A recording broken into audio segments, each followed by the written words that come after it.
Parang araw-araw may kompetisyon ng pasarapan ng tindang pares sa lugar nila Benji.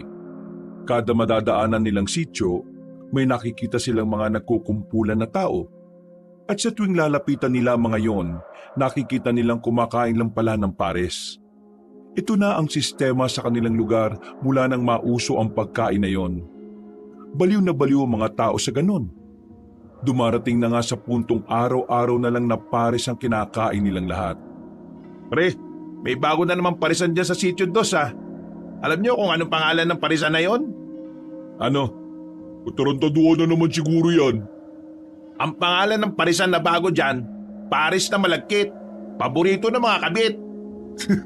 Seryoso ba? Eh di puro kabit lang yung kumakain dun. Ewan ko, siguro. Kasi yung nagtayo ng bagong parisan dyan, may galit sa mga kabit eh. Ayos sa pangalan ah. Habang tumatagal, dumadami pa kulo ng mga parisan dito eh, no? Habang tumatagal ka mo, halos magkakatabi na parisan. Baka kada bakuran may parisan na sa loob. Lahat, nagtinda na. Hindi ko talaga malaman kung ano ba talagang meron sa Paris eh. Masarap nga siya pero para sa akin, hindi naman talaga nakaka-addict. Marami na kasing tamang magluto ngayon. Kaya yung mga parisan na yan ang nagiging takbuhan nila. Lalo na yung mga galing sa bayan at nagtatrabaho sa construction site.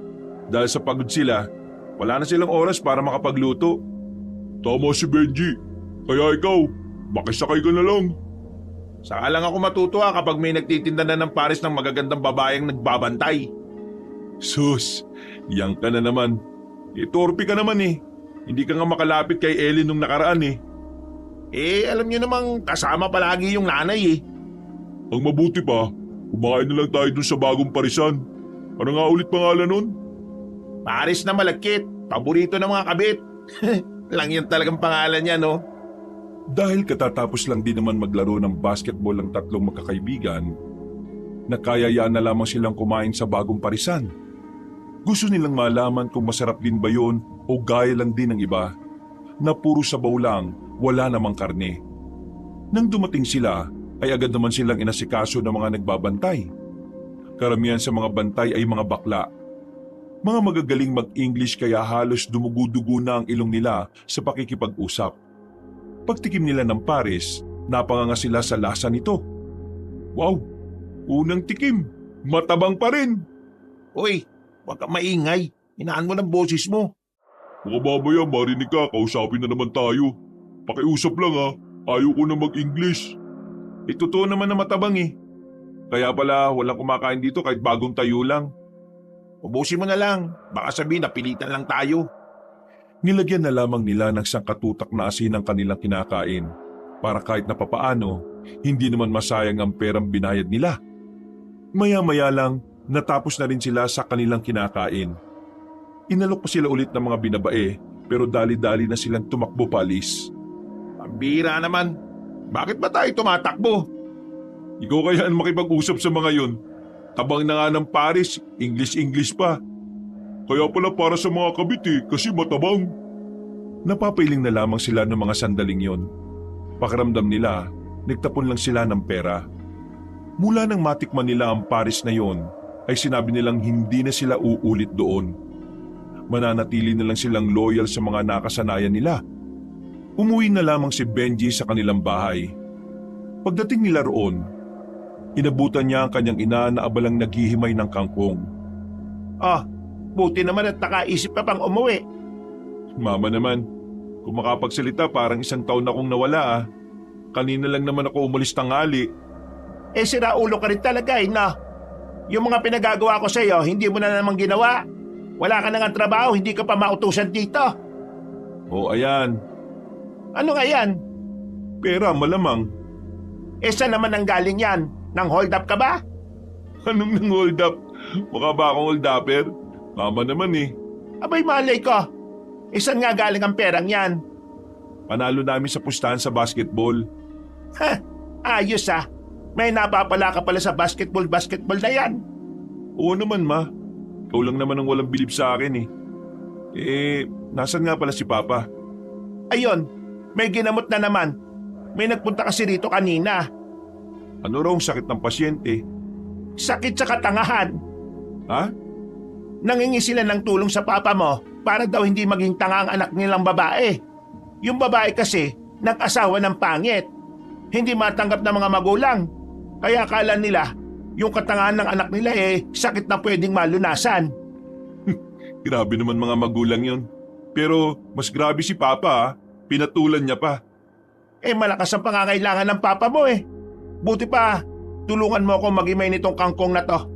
Baka ikaw himayin ko kapag napikon ako sa'yo. Sinunod na lamang ng binata ang inutos ng kanyang ina. Ayaw niyang mabato na naman ang kaldero kapag nagkataon. Mainitin kasi ang ulo ng matandang babae. Baliktad ang ugali nila ng asawang si Lando. Si Aling Oryang ay parang laging may kaaway. Mataas ang boses, maangas magsalita at talagang matapang. Habang si Mang Lanorio naman ay tahimik lang, mahinhin at mababa ang tinig. Makalipas lang ng ilang oras, nakabalik na rin ang ama ni Benji. Sakto naman naluto na rin ang kanilang hapunan. Nakita niyang parang dismayado ang kanyang ama nang umupo ito sa kanilang harapan. Kaya naman, hindi na naiwasan ni Benji ang kumustahin si Mang Lanorio. Opa, mukhang hindi ka yata masaya. Ano ba nangyari sa lakad mo? Paano ako magiging masaya? Hindi ko naman kayang alisin ng katangahan ng anak nila. Pag-ibig ang kalaban nila, walang lunas yon. Hindi ka nabayaran. Binayaran ako 50 lang. Gagawing hulugan pa yung ibang bayan. Ginawa pa akong Bombay di iniwan ko na. Ikaw naman kasi siraulo ka rin. Alam mo naman palang walang lunas sa ganon, pinatos mo pa. Mukhang pera ka rin kasi. Ganon talaga. Kailangan natin ng pera ikaw ba, Benji? Ano naman ang ginawa mo ngayong araw? Ngayon, nanalo sa basketball at kumain ng pares. Yung pares-pares na yan, usong-uso. Hindi naman masarap. Mas masarap pa luto ng mama mo sa mga yun Hay, wag mo akong bulahin. Kinikilig ako. Pwede ba? Umayos nga kayo. Ang tatanda niyo na, lalandi niyo pa. Ay bakit? Hindi ba kami pwedeng maglandian Mag-asawa naman kami. Ay nako, bahala kayo. Trip niyo yan Napapailing na lamang si Benji. Pero sa kanyang kaloob-looban, natutuwa din naman siya sa kanyang mga magulang. Dahil kahit na papaano, nakikita pa rin niyang mahal na mahal nila ang isa't isa. Makalipas ang ilang araw, mas lalo pang naging patok sa masa ang mga parisan. Parami na ng parami ang mga dumadayo. Yun nga lang, hindi rin talaga maiwasan ang kaguluhan. Dahil sa kompetisyon, may ibang parisan na nakikipag-away na rin sa ibang parisan. Kanya-kanya ng siraan ng mga yon. Ay nako, nakakatamad ng kumain ng parisan dito. Puro na lang away Nung nakaraan, kumakain kami ni Papa tapos biglang may nagsuntukan sa gilid namin. Yung isang lalaki kasi galing sa kabilang parisan para lang siraan yung kinakainan niya. Doon na lang tayo sa parisan ng mga tanga. At least doon tahimik lang, konti lang nakain. Malamang, konti lang talaga kakain doon. Magmumukha ka ba namang tanga Natigilan sila sa kanilang pag-uusap nang biglang may mga dumaan na kalalakihan. Narinig nilang may bagong tayong parisan. Pero nasa labas yun ng kanilang baryo. Nagtataka ang tatlong magkakaibigan kung bakit halos magtulakan na ang mga yon. Kaya naman dahil sa kanilang kuryosidad ay hindi na nilang naiwasang sundan ang mga yon. Hanggang sa makalabas na nga sila sa kanilang lugar. Naglakad lang sila ng kaunti papasok sa kagubatan. Malayo pa lang, natatanaw na nila ang maliwanag na bakuran. Mga ilang sandali lang ay nakarating na rin sila roon. Bagong-bagong tuklas na parisan. Maganda ang lugar, maliwalas at kahit nasa kagubatan, pakiramdam nila ay ligtas ang lugar na yon. Pumasok sila sa bakuran at ang mas kinatuwa pa ng magkakaibigan, tatlong magagandang babae ang naroon. Walang pangit, lahat ay magaganda at sexy. Nakasuot pa ng manipis na kasuotan ng mga yon, kaya bumabakat ang katawan. Magandang gabi, ako si Marie, siya naman si Glenda, at ang isa naman ay si Luna. Hindi sila nakakapagsalitang dalawa pero nandito kami para pagsilbihan kayo dito sa aming parisan. Ang tatlong diwata pares. Natulala ang mga lalaki nang humarap sa kanila ang tatlong babae. Napanganga. Parang tutulo na ang laway ng mga yon. Maging ang magkakaibigan din ay parang sandaling nawala na rin sa sarili. Mga sir, gusto niyo po bang subukan ng pares namin? Mas masarap ito kumpara sa nakasanayan ninyo.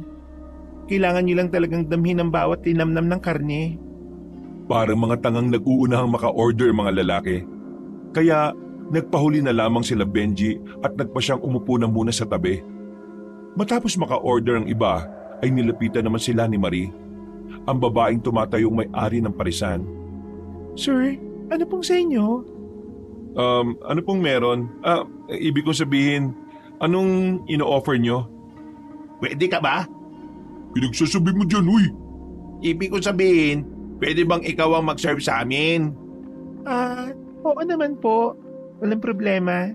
Bali ang meron po kami rito, sir, Paris Special. Ang Paris Special, meron siyang karne ng baka, may manok din at itlog.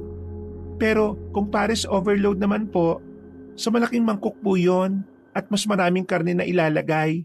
Meron din kaming juice na magandang pamaris sa Paris. Overload na lang kami. Oo, overload. Parang ikaw, overload ang kagandahan. Sus, bulero ka naman sir ha.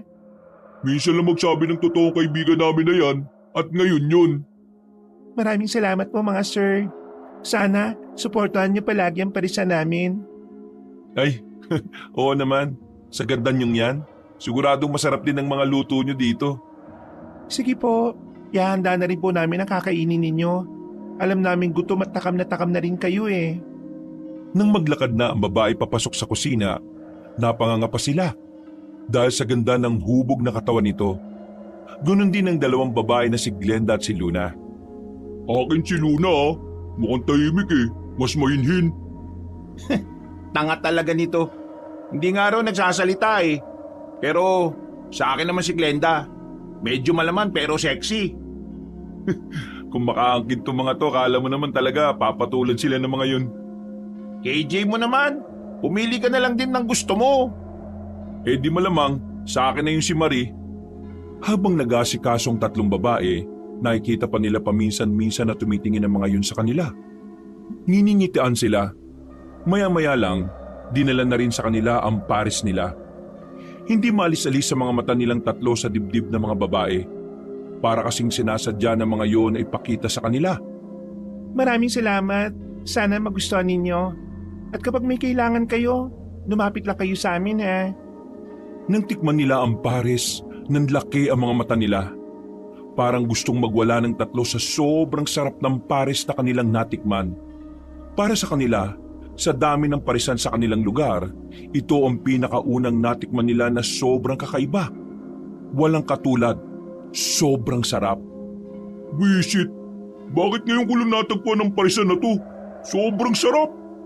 Napatingin ang ibang kumakain at natatawa na lang din. Isang malakit na ngiti naman ang sinukli sa kanila ng tatlong babae. Noong mga sandaling yon, agad nilang naubos ang unang kanin na binigay sa kanila. Hindi pa sila nakontento. Kumuha agad sila ng panibagong kanin. At sa nakalipas lang na 20 minutos, nakakalimang kanin at 2 pares na rin sila. Busog na sila. Saka lang sila tumigil nang maramdamang hindi na rin nila kaya pang kumain. Pagkatapos magbayad, nagpaalam na rin sila sa tatlong babae. Sa lahat ng lalaking naroon, napapansin nilang sa kanila mas komportable ang mga yon.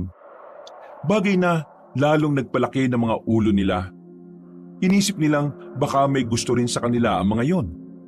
Pag-uwi ni Benji sa kanilang bahay ay wala na itong ganang kumain. Naabutan niyang nasa hapagkainan na ang kanyang magulang. Ay, saan ka pupunta? Hindi mo ba nakikita ang kakain na? Pa, mauna na po kayo. Busog pa kasi ako eh. Kakapares mo na naman siguro, na? May bagong parisan kasi sa gubat. Doon kami kumain. Ang sarap eh. Parisan sa gubat? Oo pa, bagong pakulo. Doon sila sa gubat para wala silang gaanong kakompetensya. Tingin ko nga sa mga susunod na araw, dudumugin na yun eh. Ang gaganda ba naman ng mga nagtitinda? Napatingin agad si Aling Oryang sa asawang si Lanorio. Nasa mga tingin nito ang tila pagbabanta. Bumuntong hininga na lamang si Mang Lanorio at hindi na nagsalita pa. Kung sa mga parisan ka nalang kakain huwag ka nang kumain dito sa bahay. Nagluto-luto pa ako hindi ka naman pala kakain dito. Man naman, huwag ka na magtampo. Nagkayayaan lang naman kami ni Alan at Almar. Nagkayayaan mo ka mo. Halos araw-araw na lang nagpaparis kayo. Kapag ikaw nagkasakit sa ganyan, bahala ka sa buhay mo. Paris din ang ipanggamot mo. Bukas dito ka na muna kumain ha. Baka mamaya palayasin ka na ng nanay mo. Oo na. Kakain ako dito bukas, huwag kayong mag-alala. Pumasok na lamang ang lalaking si Benji sa kanyang silid. Napatingin na lamang siya sa kisame. Muli niyang binalikan ang magandang mukha ni Marie habang hinihimas-himas niya ang kanyang tiyan. Hindi mawala-wala sa isipan niya ang magandang ngiti ng babae. Nagtataka rin siya kung bakit sobrang linamnam ng karning kanilang nakain. Kakaiba talaga siya kumpara sa iba nilang nakainan. Para bang merong hiwaga ang karne. Hindi niya lamang maipaliwanag. Basta pakiramdam niya, malabong karne ng baboy o baka yon. Nakapagbiro pa nga siya sa isipan niya na baka karne yun ng kalabaw. Kakaiba talaga Sobrang kakaiba. Lakas ng tama ako sa babaeng yan Ngiti pa lang niya Nakikiliti na ako Nang mawala-wala sa mukha ng binata ang malapad ng ngiti, nakatulog siyang masaya ang kanyang kalooban. Kinabukasan, dahil wala naman siyang trabaho at dakilang tambay lang naman, pinagsibak na muna siya ni Mang Lanorio ng kahoy. Habang nagkakape matandang lalaki sa gilid, bigla na lamang siya nitong tinanong ng weirdong tanong. Doon ba sa kinakainan nyo ng mga parisan, wala ba kayong napapansin na kakaiba sa mga kinakain ninyo? Gaya na lang ng biglang sasama ang pakiramdam nyo o sumasakit ang tiyan. Po? Wala naman pa. Ang nararamdaman ko lang naman minsan bad trip. Ang dami kasi parisan pero hindi naman lahat masarap. Teka, bakit niyo po pala natanong? Wala naman. Naisip ko lang naman kung malinis ba yung mga karneng ginagamit nila. Gusto mo ba ng kwento tungkol sa mga parisan? Baka naman 5 oras na kwento yan pa Magbabasketball pa ako. Noong araw, uso na ang mga parisan. Pero alam mo, anong nakakatakot nung araw? Mga aswang ang nagpapatakbo ng parisan. Yan ang numero 1 negosyo ng mga aswang noon sa Guimaras. Kwentong barbero na naman to, Papa Totoo sinasabi ko, Benji. Pero huwag ka mag-alala. Matagal na yun. Binata pa ako noon. Wala na rin naman sigurong aswang ngayon dito sa atin. Oo pa, wala na talaga. Usong-uso ng mga high-tech na cellphone ngayon no? Kaya malabo ng aswang kasi moderno na rin. Pero palagi ka pa rin mag-iingat ha.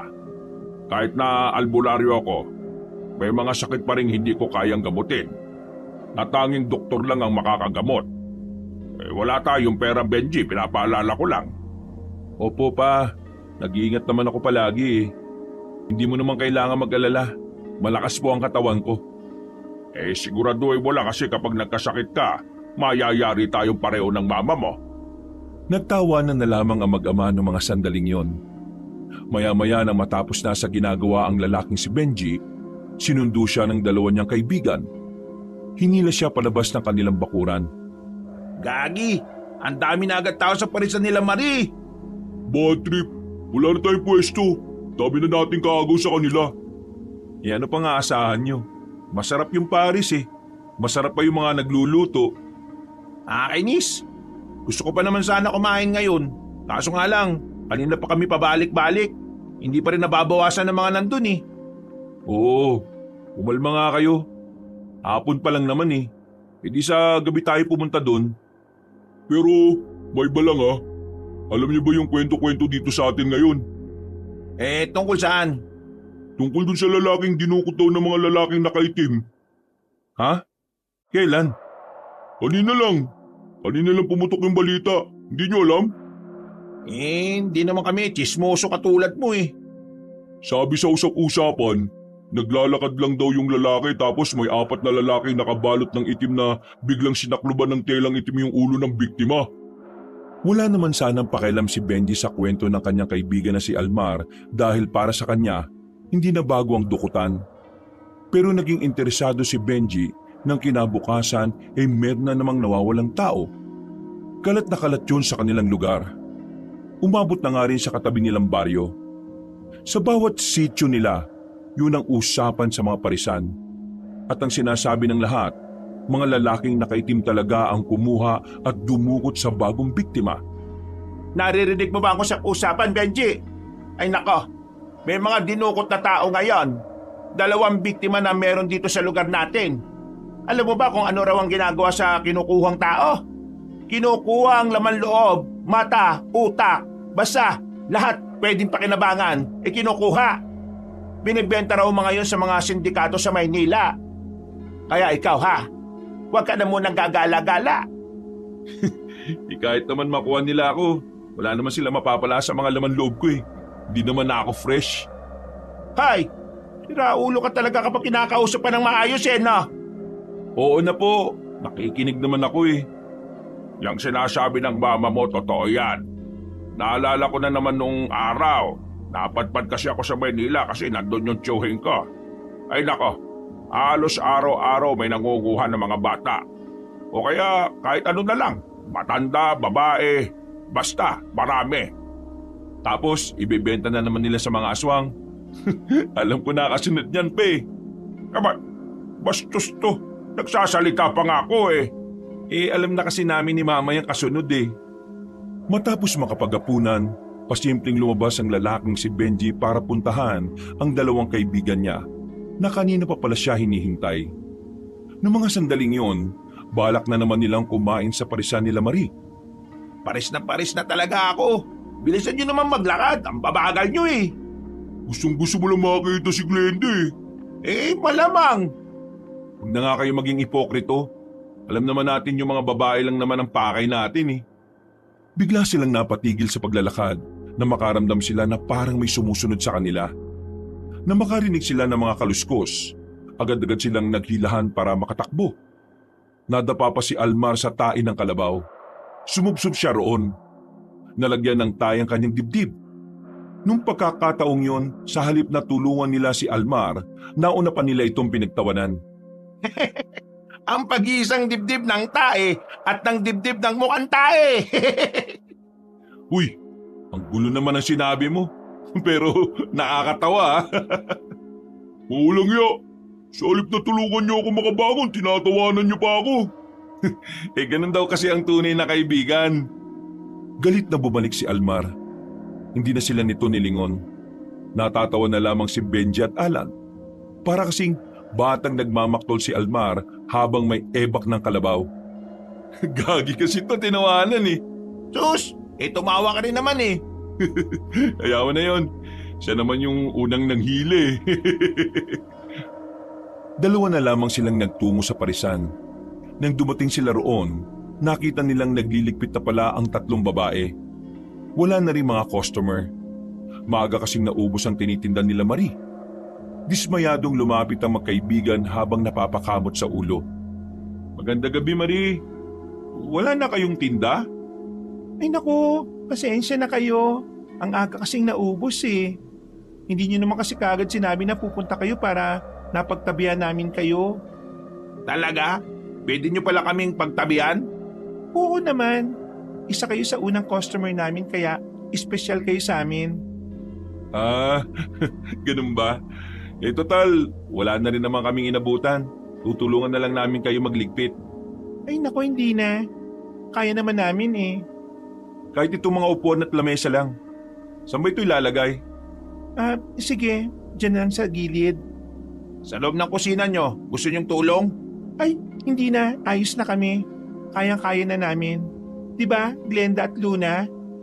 Tumango lang ang 2 dalaga. Natunaw na naman si Alan sa ngiti ng babaeng si Luna.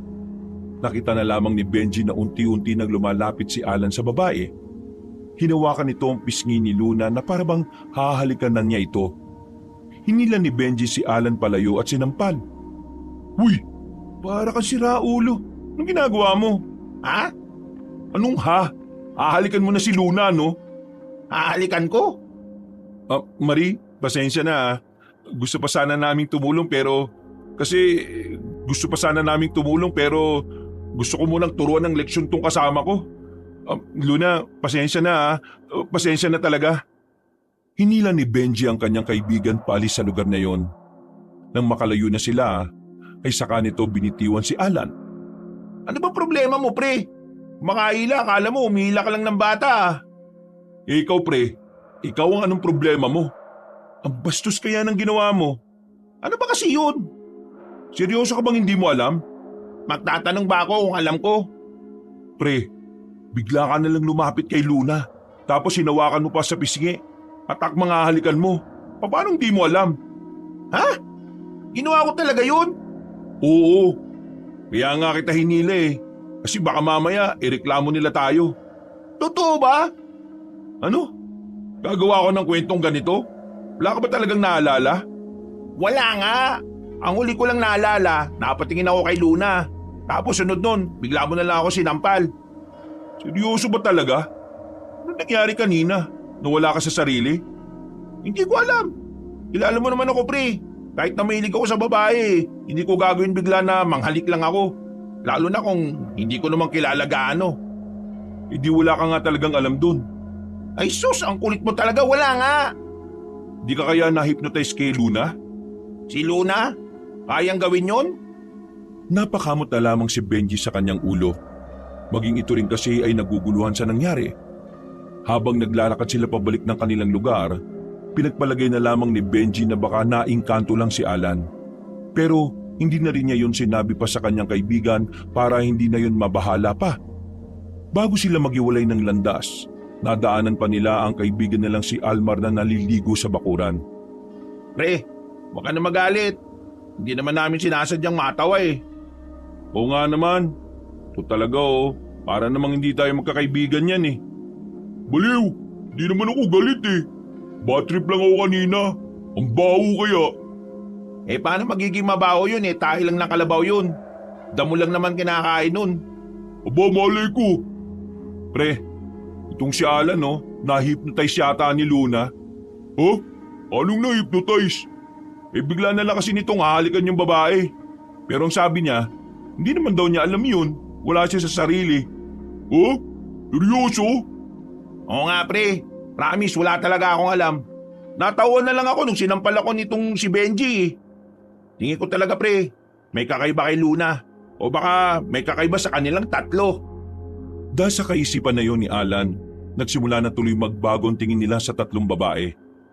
Ang kanilang pagpapantasya ay napalitan ng pagtataka. Tila ba nagkaroon sila ng haka-haka na baka merong tinatago mga babae. Mula noon, nagkaroon na rin sila ng pag-aalinlangan na kumain doon. Hindi sinabi ni Benji ang pangyayaring yon sa kanyang ama. Iniisip din kasi niya na baka masyado lang silang nag-iisip. Na baka nga tama ang unang nilang hinala na naingkanto lang si Alan. Pero para makasigurado sila, nagpatuloy ang pagpunta nila sa parisan ng mga babae. Hindi na para makipaglandian, kundi para rin magmasid at mag-obserba. Lunes ng hapon, saktong umuwi na ang mga magulang ni Benji sa bahay nila. Naabutan silang magkakaibigan sa bakuran. Ah, narito pala ang dalawang tukbal ah. Grabe naman sa tukmol, Aling Koryang. Sa gwapo naming to. Gwapo ng lubot niya. Nandito na naman kayo. Kung ano na naman siguro binabalak niyong gawin na. Hindi naman po, Aling Oryang. Matatapos lang din po kasi namin maglaro ng basketball. Manalo po kami kaya tamang merienda lang muna. Himala, hindi yata kayo dumiretso ng parisan. Wala pa sa mood pa, pahinga po muna. Ay siya nga pala, kayong tatlo ha. Mag-iingat kayo sa paggala-gala nyo. May nadagdag na namang biktima sa mga kinukuhang tao. Meron na naman pa? Oo, pang-anim na ito. Sa ngayon, lalaki naman ang kinuha. Kasing edad nyo lang din yata. Nagkatinginan na magkakaibigan. Napapansin kasi nilang parang habang tumatagal, lumalala na ang problemang yon. At ang masaklap pa, hindi naman mahuli-huli ng mga kinaukulan. Ang sabi lamang ng mga tao, bigla-bigla na lang daw lumilitaw ang mga yon at mabilis ding nawawala. Wala ring naiiwang bakas. Eh sino naman kaya mga yun? Talamak na. Mang Ladorio, totoo ba yung sinasabi nila na nawawala na lang bigla ang mga nandudukot? Ewan ko rin. Kung totoo man, di alam na kagad natin na hindi naman pangaraniwang tao mga yon. Sige na, magluluto na kami ni Oryang. Kayong dalawa ha, mamaya na kayo umuwi. Dito na muna kayo. Sumama na kayong maghapunan sa amin. Hindi yung puro pares na lang kinakain niya. Nakalibre ng hapunan ng dalawang kaibigan ni Benji nung gabing yon.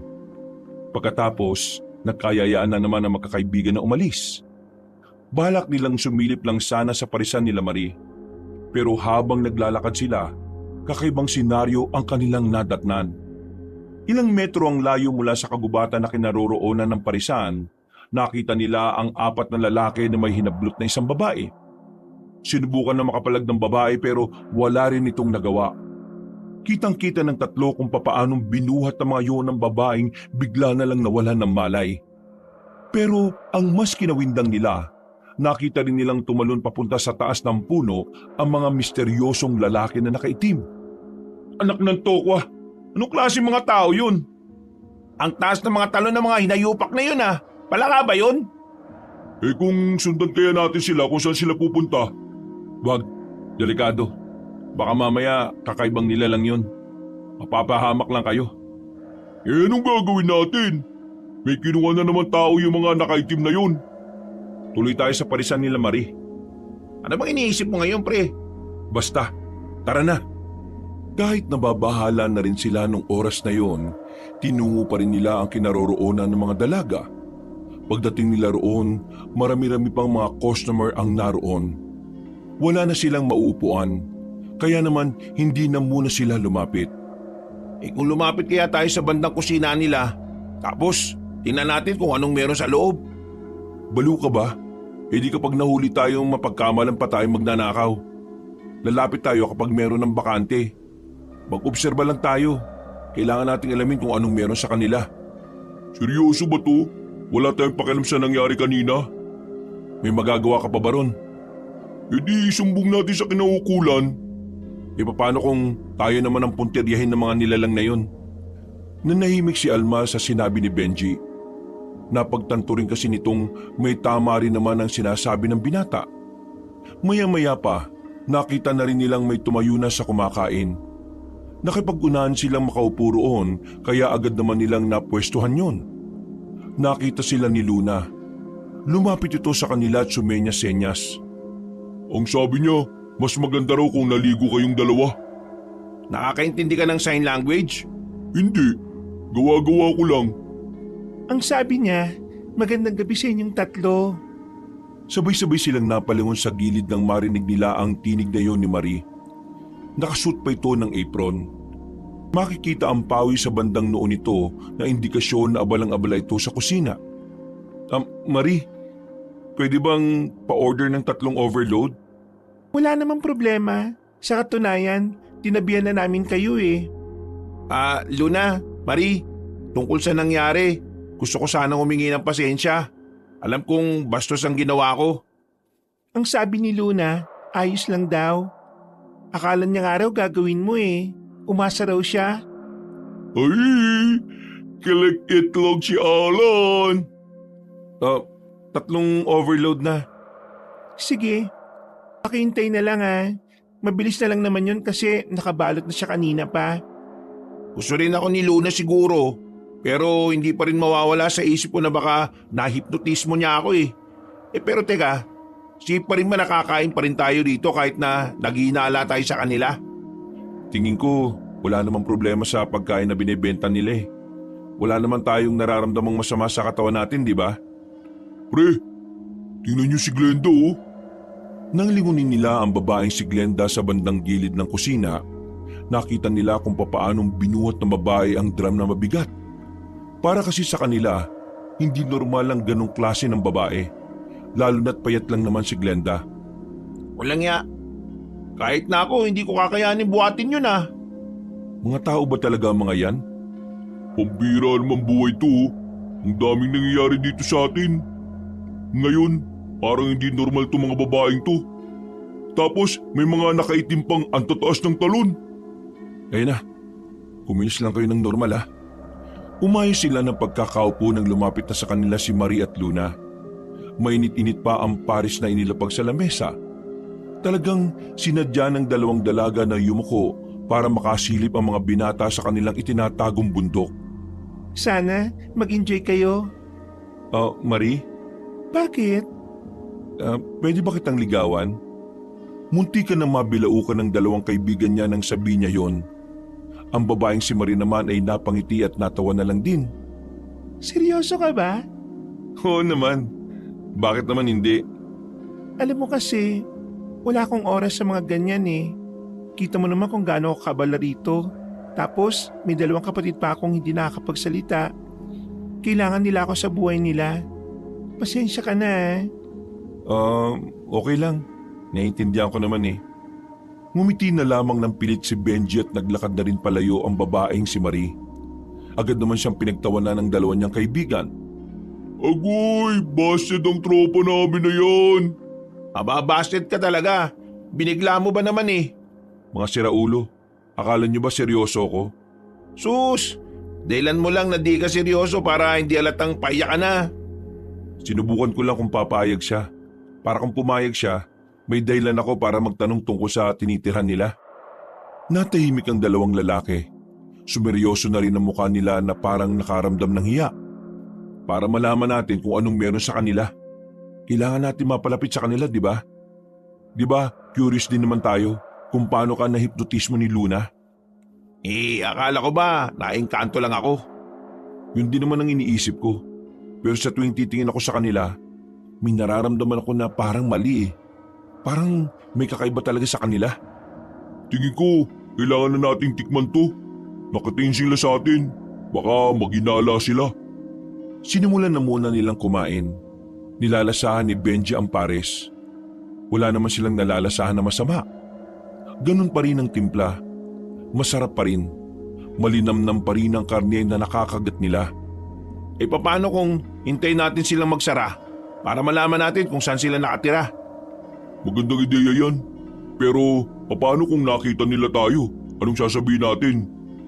Di sabihin natin naliligaw lang tayo. Pantangan naman yung palusot mo eh. Sabihin na lang natin na sinusundan natin sila kasi nag-aalala tayo na baka may umatake sa kanila.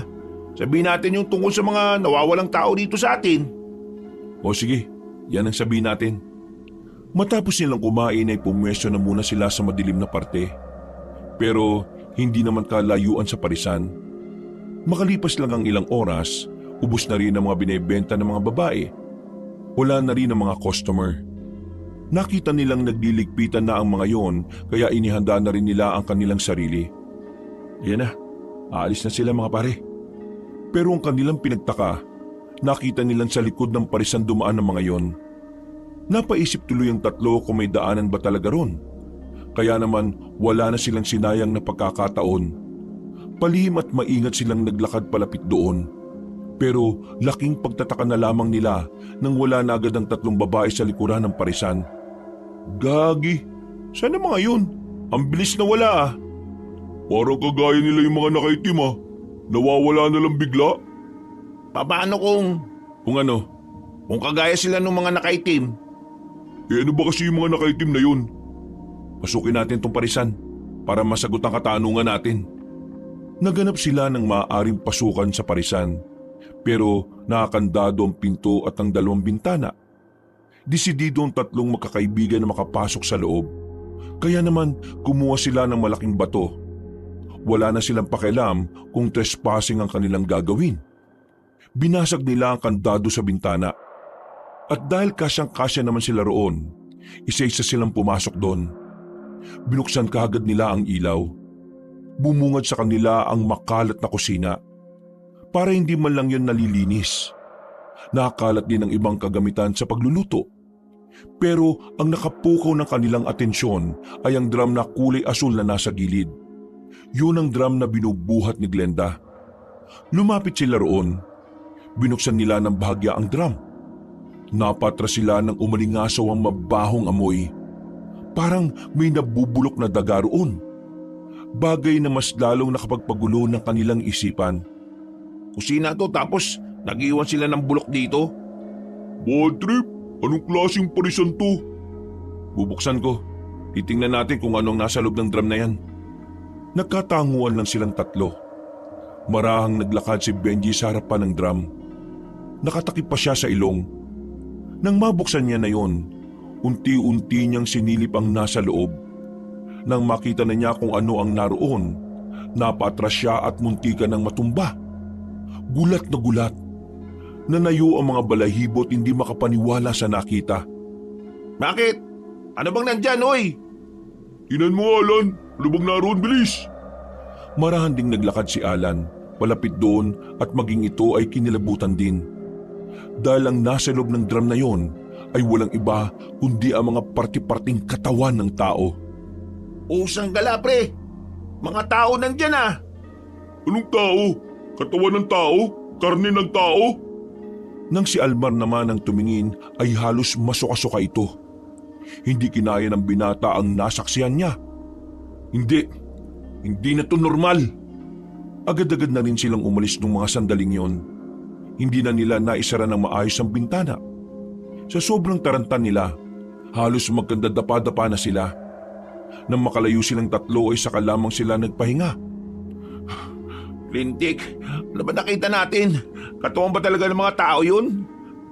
Oo, katawan nga ng tao yun. Naka-chop-chop, pre.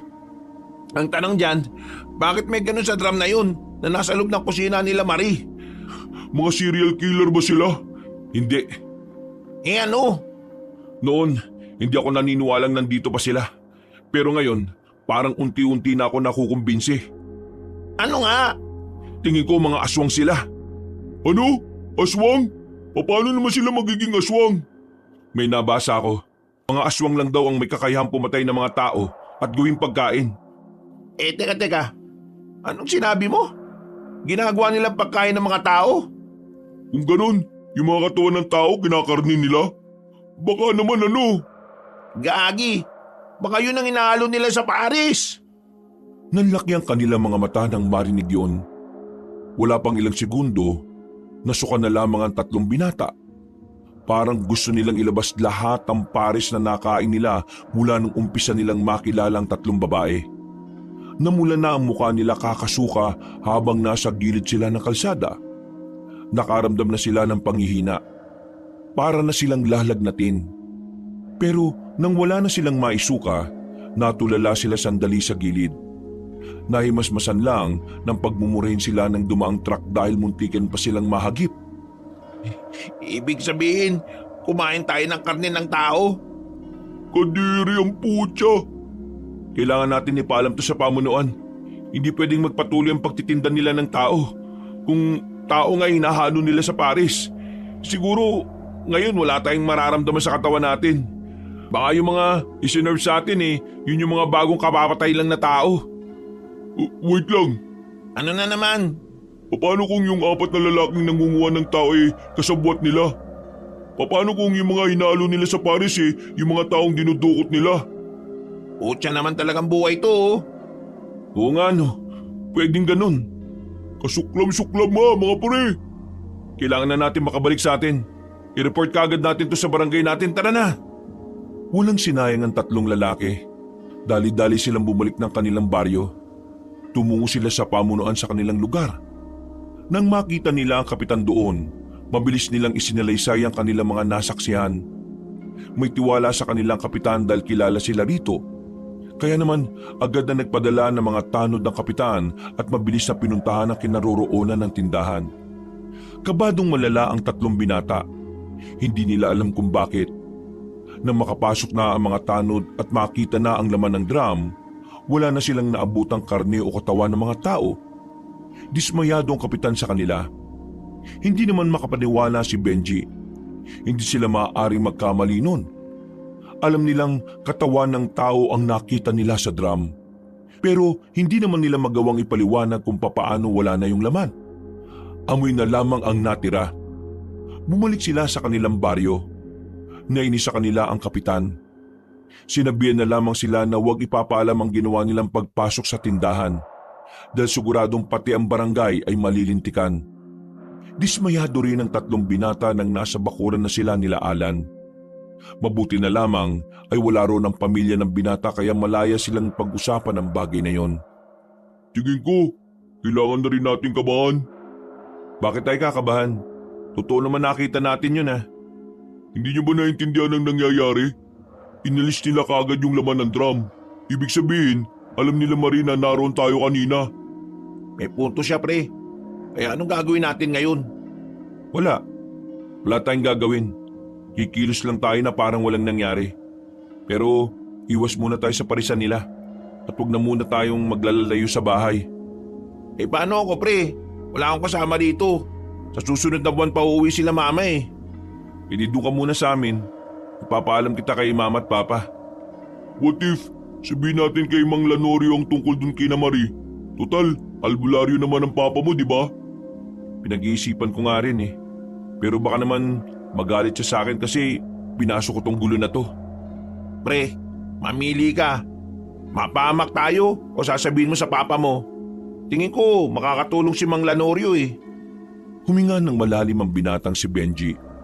Pumayag siya sa gusto ng dalawa. Maya-maya lang, isinama na rin ni Benji si Alan patungo sa kanila. Pagdating nila, naabutan pa nilang gising si Mang Lanorio. Nagkakape pa ito sa kanilang bakuran habang nagmumuni-muni. Magandang gabi po. Oh, magandang gabi naman. Saan ba kayo galing at parang ginabi na kayo? Pa, pwede bang dito na muna si Alan sa atin? Magkasama kami sa kwarto ko. Ay, oo naman. Bakit? May problema ba? Ito kasing si Alan Takot mag-isa sa bahay nila. Baka raw kunin siya nung mga nandurukot. Oo nga po, Tito. Baka po pwede lang po, kahit sandali lang. Wala pa kasi sila mama hanggang ngayon Napasarap na yata ang bakasyon sa Maynila. Oo, sige. Pa, tulog na ba si mama? Oo, maaga pa yung bukas Pa, may sasabihin sana kami sa'yo. Pero huwag ka sana magugulat Nakabuntis ka? Pa naman hindi. Ano nga ba yan? Pa, ganito kasi. Alam mo yung kinakainan namin na pares? Yung magagandang babae? May natuklasan kami sa kanilang kakaiba. Nung nakaraan kasi, itong si Alan, bigla na lang niyang hahalikan yung isa sa mga babae. Luna yung pangalan. Pero ang sabi niya, hindi naman niya alam na gagawin niya yun. Para bang nahipnotismo siya pa. Kaya dahil doon, inobserbahan namin sila. Hanggang sa naisip na namin na pumasok sa parisan nila. Nung walang tao, pumasok kami. May drum doon na malaki. Pagbukas namin, may laman siya na karne ng tao. Sobrang May laman ito na karne o katawan ng tao. Sobrang baho. Tapos kanina, yung tinawag na namin sila kapitan para puntahan yon. Pagbalik namin, wala nang laman yung drum. Mukhang natunugan nila kami. Hindi lang po yun. Alam niyo po ba yung mga lalaki na dudukot na bigla-bigla na lang nawawala? Nakita rin namin yun nung nakaraan na may kinuwang babae. Ang inala pa namin, itong 3 lalaki po may koneksyon sa mga babaeng nagpapares. Kumbaga, sila nanguuli ng tao na ihahalo nila sa pares. Pa, nakakain kami ng karne ng tao. Wala kaming kaalam-alam na karne ng tao yung hinahalo nila sa pares namin Ay, huwag kayong mag-alala. Wala naman nang mangyayaring masama sa inyo. Nagtaka si Benji kung bakit ganun ang reaksyon ng kanyang ama.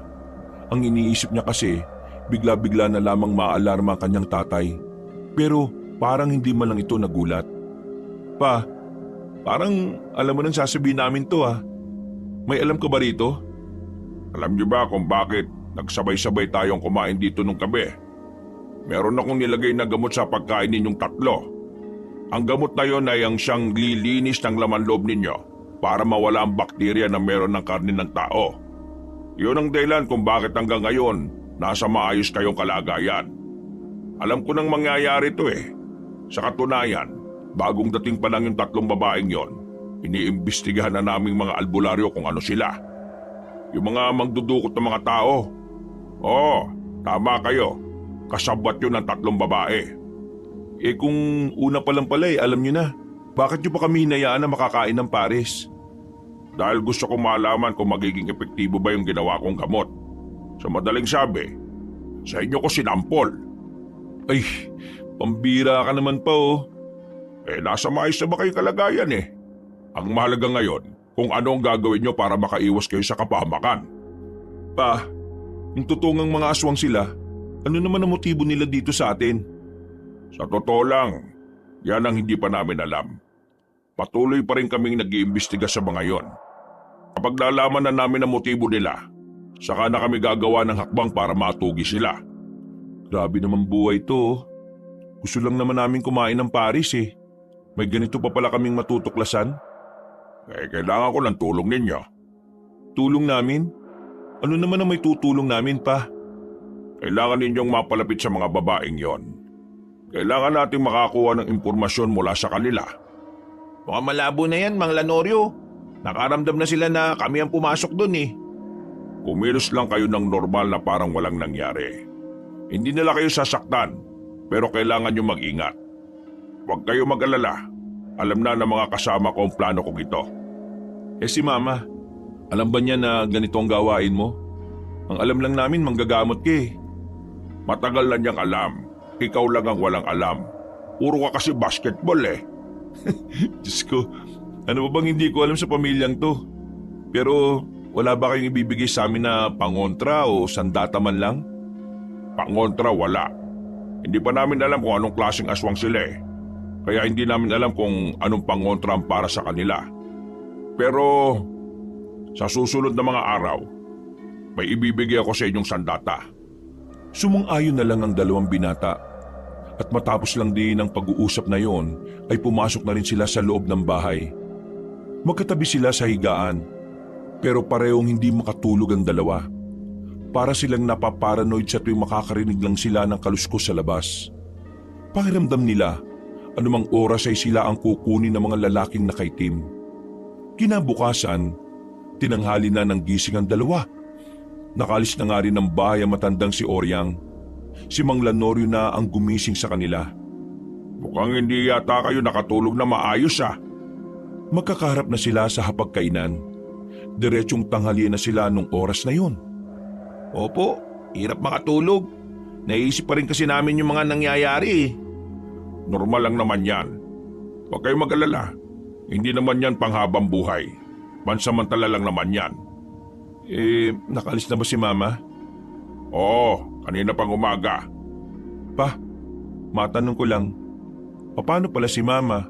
Paano kung alam nila Marie na nanay ko siya? Baka pag-initan din siya. Hindi mo kailangang intindihin ng mama mo. Alam niyang pwede mangyari yun kaya lagi siya nakahanda. Huwag niyong sabihing albularyo din si Mama? Nako, hindi naman.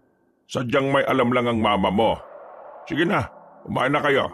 Pagkatapos niyan, puntahan natin si Almar at sasama kayo sa akin. Saan po tayo pupunta pa? Basta, sumama na lang kayo. Pagkatapos ng kanilang salo-salo, naligo na rin ang dalawa. Pinuntahan nila si Almar at isinama na rin nila ito. Naglakad sila ng halos 30 minutos. Nakarating sila sa tuyong ilog na kung saan may mga nakalatag na malalaking tent doon.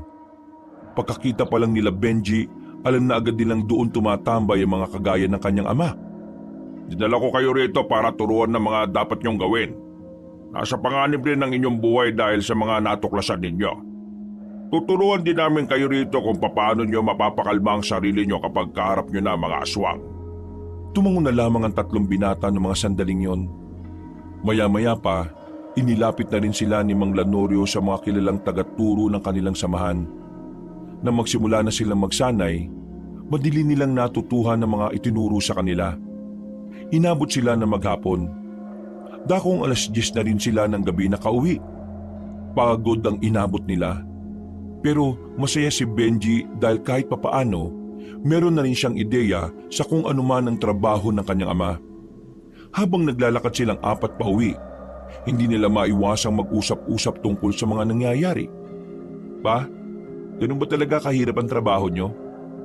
Mahirap talaga sa una. Pero kapag nasanay ka na parang mamaniin mo na lang din eh. Maraming salamat nga po pala, Mang Lanorio. Kahit na papano, hindi na ako natatakot.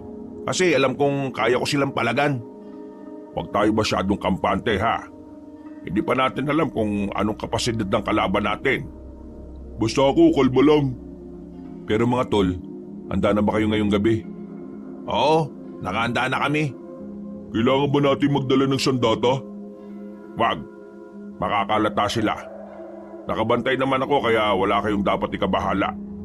Sandali na muna silang tumambay sa bahay nila Benji para makapagpahinga. Makalipas lang ang halos 1.5 oras na pagpapahinga, lumakad na rin ang tatlo. Palihim naman na nakabuntot sa kanila ang matandang sila Norio. Habang naglalakad, alerto sila sa kanilang paligid. Patingin-tingin sa kung saan-saan. Aminadong kabado sa lugar na kanilang tinatahak. Bukod kasi sa wala ng katao-tao, sumakto pa talagang sira din ang ilaw sa mga poste. Parang ganito yung napanood kong pelikula eh. May lumabas na halimaw tapos ang unang namatay yung matangkad. Gusto mo ba ako mamatay? Nagsasabi lang naman ako nung napanood ko eh. Pwede ba? Manahimik na muna kayo? Kasi malapit na tayo eh. Napapailing na lamang si Benji. Nang makapasok na rin sila ng kagubatan, mas binilisan pa nila ang lakad nila. Hanggang sa matanaw na nga nila ang parisan nila Marie. Nakita nilang mangilan-ilan lang ang customer na naroon kaya agad na rin naman silang lumapit. Huminga sila ng maluwag bago sila umupo sa harapan ng lamesa. Magandang gabi sa inyo. Mabuti naman at narito na kayo. Kanina pa namin kayo hinihintay eh. Kami? Inihintay nyo? Bakit? Siyempre, kayong espesyal na customer namin. Kayo lang ang pinakakatiwalaan namin eh. Ganun ba? Maraming salamat pala kung ganun. Pero sana, huwag niyong sasayangin ang tiwala namin ha. Kasi kapag kami pa naman ang nagalit. Biglang nagpakita ng seryosong muka ang babaeng si Marie. Sa sandaling ito, nakaramdam naman ng kaba ang tatlong lalaki. Pero nawala ang kaba nila nang biglang ngumiti ulit ang dalaga. Uy, mga seryoso naman kayo, biro lang. Kayo naman parang ibang tao eh. Ay, nanibago lang kami sa'yo. Kasi parang ang daldal mo ngayon eh. Eh kasi naman, may problema kami magkakapatid. Problema? Anong problema? Kanina kasi pagbalik namin dito, sira ng bintana ng parisan namin. Para bang may pumasok na magnanakaw. Buti nga walang nawala sa loob eh. Ano kaya ang ginawa nila? Ha? Magnanakaw? Sinira yung bintana tapos walang kinuha? Baka naman walang pumasok. Nakalimutan nyo lang sigurong isara. Hindi. Sira kasi yung kandado ng bintana. Tingin ko may pumasok. May taong gustong malaman ng sikretong sangkap ng pares namin. Kapag nahuli ko talaga kung sino ang mga yon, hindi ako magdadalawang isip isahog sila sa pares. Oops, biro lang. Ano nga pala ang order ninyo? 3 overload. Pero Marie, pwede ba akong makiihi sa inyo? Natatakot kasi ako na baka kung saan-saan ako iihi manuno naman ako. Ay, pasensya ka na pero hindi kami nagpapaihi ng lalaki sa banyo namin eh. Sige no, ihi na ako eh. Tumayo pa si Benji at para na itong namimilipit. Nakatingin na rin sa kanya ang ibang customer na naroon. Kaya naman parang napilitan na lang din ang babaeng si Marie. O sige pero wala ka bang ibang titingnan? Seryosong tingin na yon ni Marie na para bang nagbabanta. Hindi na lamang yun pinansin ng binata. Nagmamadali na itong pumasok sa loob ng parisan at dumiretso sa loob ng banyo. Totoong umihi siya roon, pero meron siyang inilagay na pangontra ayon kay Benji, pangontra yon mula sa kanyang ama. Iniwan niya yon sa banyo at agad na umalis pagkatapos. Marie, maraming salamat ah. Alam mo, hindi ka lang maganda no? Mabait ka rin. Walang anuman. Bumalik ka na sa lamesa niyo at kumain na kayo. Nawala na ang ngiti ni Marie sa mga sandaling yon. Parang nakakaramdam na rin kasi ito. Nang tinanaman siya ni Glenda at Luna, seryoso na rin ang tingin ito sa kanila. Parang binabasa ng mga yon ang isipan nila. Inilagay ko na yung pangontra sa banyo. Hindi sila makakalapit ng banyo. Kapag nadudumi sila, mapipilitan silang dumumi sa labas. O kaya naman, titiisin na lang nila. Tingnan natin kung hindi sila magkaroon ng sakit sa bato, kundi kaya almuranas. Kahit na anong gawin natin, huwag tayong titingin sa mata ni Luna ha. Tingin ko talaga, sa mata niya nagsimula yung hipnotismo eh. Buti naman naisipan mo pa yan. Napatingin silang tatlo sa pares na nasa harapan nila. Muli nilang naalala ang karne ng mga tao na naroon. Kaya naman nakaramdam na naman sila ng pandidiri. Nagdalawang isip sila kung kakainin ba nila yun o hindi. Pakainin ba natin to? Kadiri eh. Benji, isip ka paraan para makalis tayo ng hindi to kinakain. Tarantado ka! Bigla na lang hinawakan ni Benji sa kwelyo si Alan. Gulat na gulat ang lalaking si Alan ng mga sandaling yun. Hindi nito matunugan ang gustong gawin ni Benji. Uy, ano ba problema mo? Tinaob ni Benji ang lamesa para hindi na nila makain ng pares. Pagkatapos, tinuloy pa rin nito ang pag-arte. Magkaibigan tayo tapos tataluhin mo ako? Ako may gusto kay Maria at hindi ikaw. Bakit? Uy, ano ba ginagawa niyo? Itong siraulong to eh.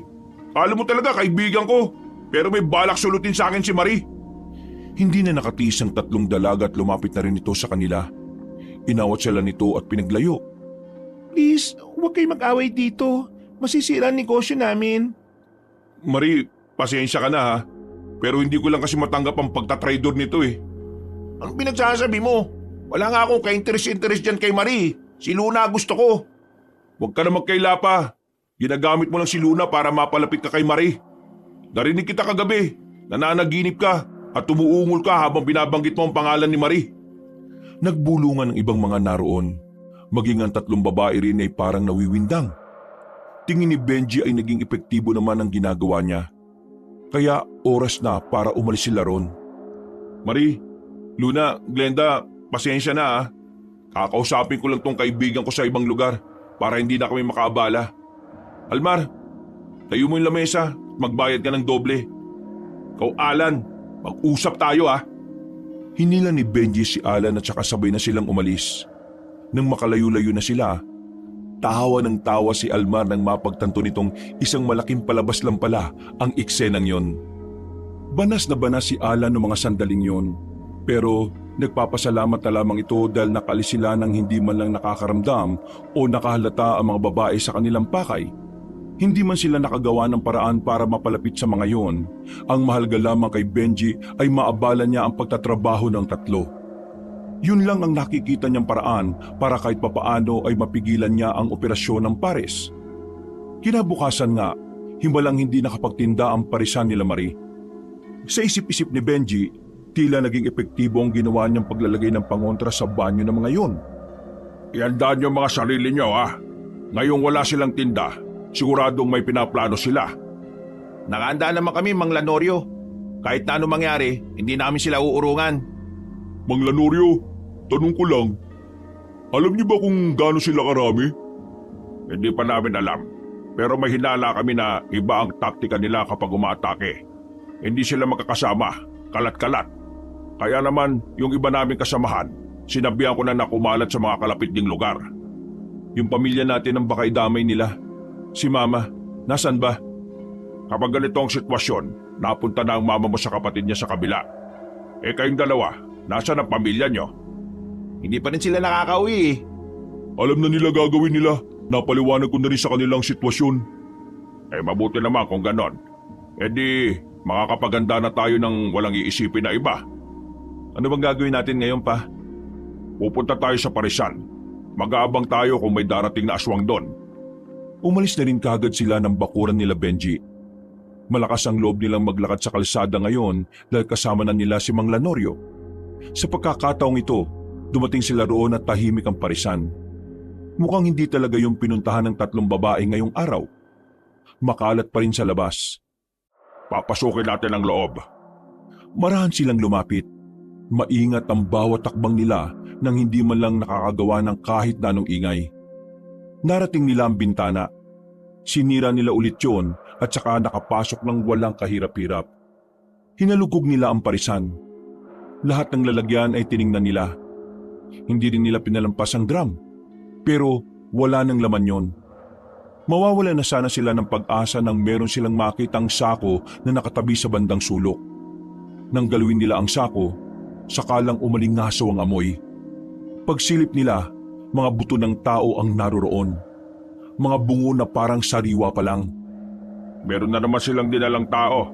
Pero hindi siguro dito sa atin. Alam nilang nagiging mainit na sila sa atin eh.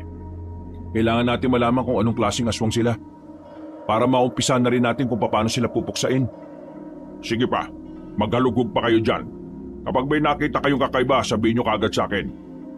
Ipinagpatuloy lang nila ang kanilang ginagawa. Halos magulo na nila ang mga gamit sa loob. Pero wala na silang pakialam kung makahalata pa ang babaeng naroon.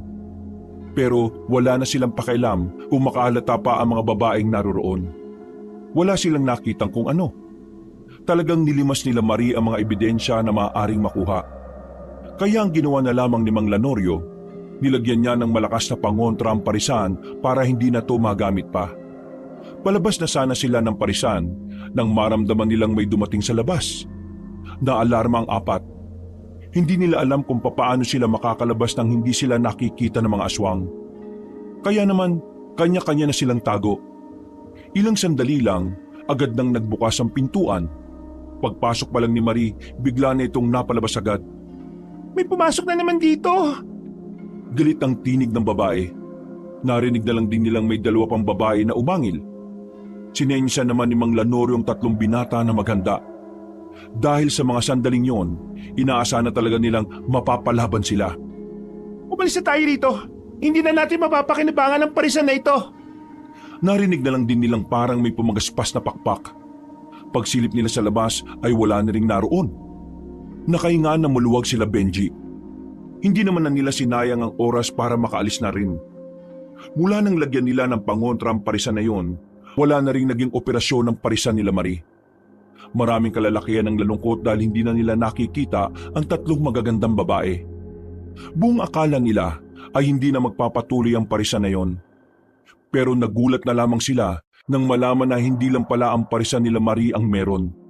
Sa impormasyong nakaabot sa kanila, meron din parisan sila Marie sa iba't ibang parte ng kanilang probinsya. Karamihan matatagpuan talaga sa kagubatan ng mga parisan nila.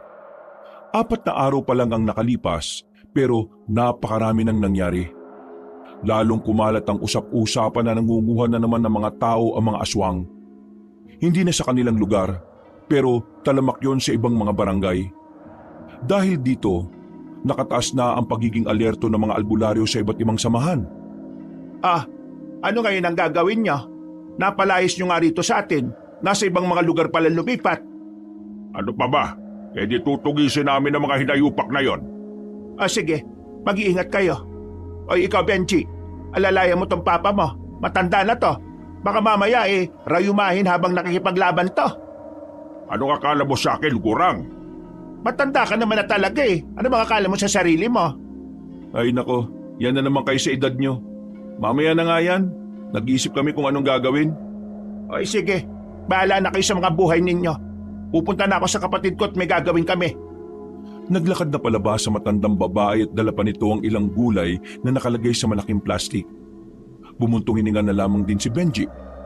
Kahit hindi man siya dapat ang problemado, sumasakit na rin ang ulo niya. Magsasalita pa sana si Benji nung gabing yon nang biglang dumating si Almar. Humahangos na pumasok ng kanilang bakuran ng binata. Hingal na hingal at kitang-kita nila ang pagkabahala sa mukha nito. Yung ano? Yung ano? Yung ano nga kasi? Para ka naman timang Kumalma ka nga. Ano ba yun? Yung mga aswang. Meron na naman silang kinuha. Sa tapat pa mismo ng bahay namin. 3. Kailangan natin silang iligtas. Dinampot na agad nila ang kanilang mga sandata. Mabilis silang tumakbo patungo sa harapan ng bahay nila Almar. Sinuri na muna ni Mang Lanorio ang paligid.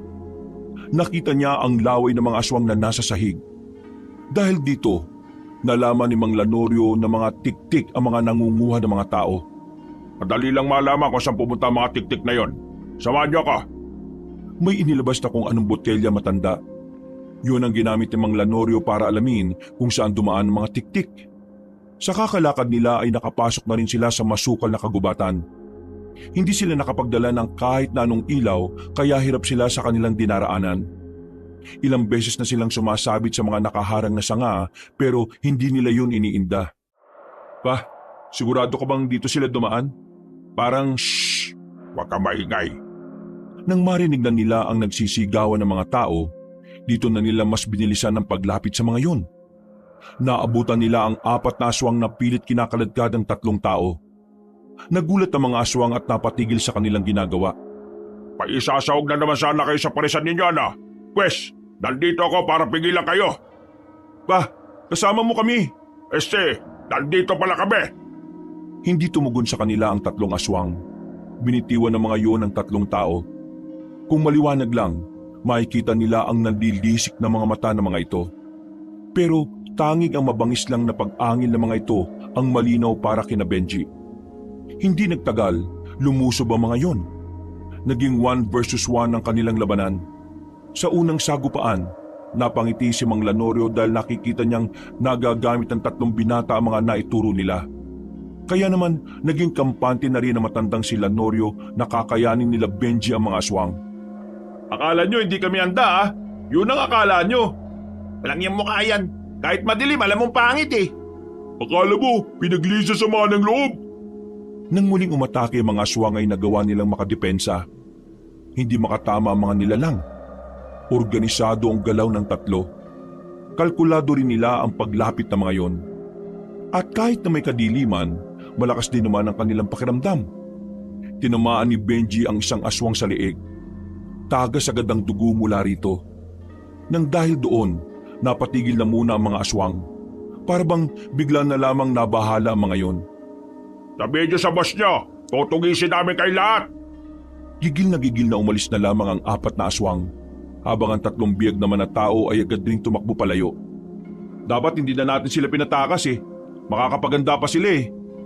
Tama na rin ang ginawa ni Mang Lanorio. Para na rin maalarma ang mga aswang. Mababaala sila kaya matitigil muna malamang ang mga parisan nila. Sang-ayon ako dun. Gusto ko pa sanang maglibot-libot pero hindi tayo pwedeng lumakad ng tayo lang. Kaya babalik na muna tayo. Ang mahalaga naman nailigtas natin yung 3 tao. Nakabalik sila sa kanilang baryo. Gising na gising naman ang mga tao nang ibalita ng 3 nakaligtas ang nangyari. Kinabukasan, naging kilala ang pangalan nila Mang Lanorio at kahit madilim, nakilala pala sila ng mga tinulungan nila. Dahil doon, marami na ang umasa sa kanila at natuwa. Hindi sanay si Benji na kapag lumalabas siya, binabati siya ng mga taong hindi naman siya pinapansin noon. Habang nag-aalmusal, hindi maiwasang maging masigla ng 3 binata. Ganito pala ang pakiramdam pag pinupuri, no? Pakiramdam nila, tayong tagapagligtas nila eh. Andyan talaga. Kaya dapat mas mabuhayan pa tayo ng loob. Dahil meron ng mga taong umaasa sa atin. Pagkatapos yung magalmusal, dadaan tayo sa kampo. Kukuha tayo ng mga bagong sandata natin. Hindi pa rin ako makapaniwala na nangyayari ang lahat ng ito. Sa pagkakaalala ko, basketball lang ang alam nating gawin noon eh. Mas ayos nga itong ganito. At least, naiba naman ang trip natin. Sabi nga sa akin ni Mama, nagkaroon na rin daw ako ng silbi. Masaya ako dahil sa mga sinasabi ninyo. Pero mas magiging masaya ako kung walang mangyayaring masama sa inyo sa laban na ito, ha? Huwag lang kayong papadala sa emosyon. Siguradong walang mauuna sa langit. Nagtawanan na lamang sila ng mga sandaling yon. Pagkatapos, nagtungo na rin sila sa kanilang kampo. Kumuha sila ng mga bagong itak na mas mahahaba at mas matatalim. Kung ano-ano ring pinagdadampot ng 3 binata at pinaglalalagay sa kanilang bag. Handang-handa na rin ang mga kasama nila noong mga oras na yon. Kaya pagsapit ng gabi, nahati ang kanilang grupo. Ang iba ay nagtungo sa mga kalapit na lugar para magbantay. Habang sila Benji naman ay nanatili sa kanilang lugar. 8:00 pa lang naman ng gabi, naisipan na muna ni Benji at Alan na lumabas. Marami-rami pa namang tao sa daan, kaya kahit na papaano, kampante silang walang aswang na darating. Kakaiba mga tao ngayon no? Porque alam nilang narito tayo. Malakas na ang loob nilang lumabas-labas ng bahay. Kasi nga, umaasa sila sa atin. Kung sa bagay, tayo ang pinag-uugutan nila ng tapang. Wala na bang balak umuwi ang pamilya mo? Bakit? Ayaw mo na ba ako nasa inyo? Baliw, wala naman akong sinasabing ganun. Kahit inuubos mo lagi yung hotdog dun, ayos lang naman sa akin yan eh. Curious lang ako bakit di sila nauwi. Ewan, baka may bago na silang bahay sa Maynila. Malapit na sila sa kanilang patutunguhan nang bigla nilang nakita si Marie sa gilid. Nakatayo ito na paramang walang nangyari. Kasama nito si Luna. Agad silang tiningnan ni Luna pero yumuko lang si Benji. Uy, namiss namin kayo. Pasensya na't di na kami nakapagtinda. May nangyari lang kasi sa parisan eh. May mga nakapasok na naman kasi. Saan na kayo? Eto, ayos lang naman. Anong pinagkakabalan niyo bukod sa humawak ng bola? Pinagkakaabalahan? Eh di, humawak ng sandata. Patingin nga ng sandata kung malaki. Ha? Sandaling tumingin si Benji sa babae. Patid niyang inaakit lamang siya nito kaya natawa na lang siya. Hindi na kasi siya madadala sa pagiging malambing at pagiging wild ng mga babaeng yon. Nakatatak na sa kanyang isipan na aswang ang magkakapatid. Benji, meron lang sana akong gustong ipakiusap. Ano yun? Huwag na kayong makialam. Makialam saan? Alam mo kung anong sinasabi ko.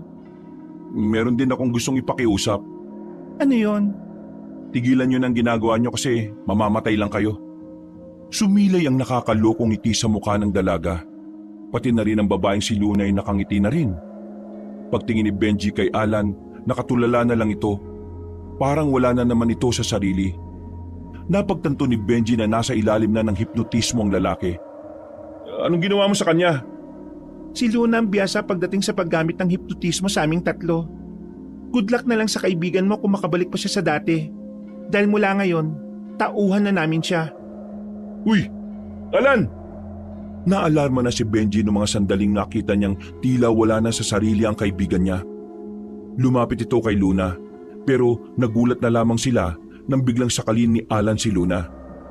Ano ang akala mo sa akin, tanga? Hindi mo na magagawa sa akin ang ginawa mo noon, no? Malakas na inalis ni Luna ang kamay ni Alan. Napatras ang dalawang babae, habang si Alan naman ay patawa-tawa na lamang. Paano nangyaring nakawala ka kagad sa hipnotismo ni Luna? Nakawala? Bakit naman ako makakawala? Eh, hindi naman niya ako nahuli una pa lang. Feeling cool na naman to. Ano bang sinasabi mo? Ang sabi ni Mang Lanorio, ako lang daw ang hinihipnotize nito dahil sa ating tatlo ni Almar. Ako lang ang mahina utak. Ako madaling kontrolin. Masakit pero totoo. Kaya tinanggap ko yun at binigyan niya ako ng kwintas na kokontra sa trip ni Luna. Walang ya talaga matandang yun. Hoy, magdanda ka sa pananalita mo ha. Tatay ko yun. Palibhasa, mukha kang walang tatay eh. Magbabago na sana ng anyo ang dalawang babae pero hindi nila nagawa dahil marami pa ring tao. Kaya naman naisipan na lamang ng dalawa na tumakas. Pero hinawakan bigla ni Benji sa kamay si Marie. Mahigpit ang pagkakahawak niya kaya hindi ito agad umalis.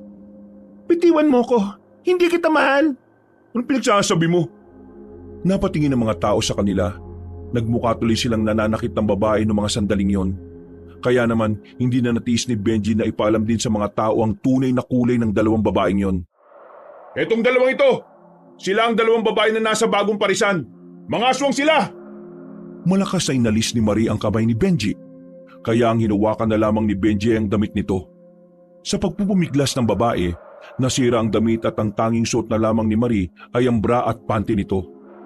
Napanganga si Benji. Maging siya ay natigilan din at hindi alam ang gagawin. Nakatulala siya kay Marie. Kaya naman sinampal siya ni Alan para matauhan. Hindi nga ako nahipnotismo ni Luna. Nahipnotismo ka naman ng dibdib. Nakalis na ang dalawang babae dahil doon. Nakaramdam ng inis si Benji noong mga sandaling yon.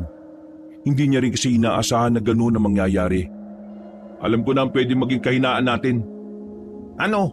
Ang mga katawan nila. Ikaw lang. Damay mo pa kami. Tara na.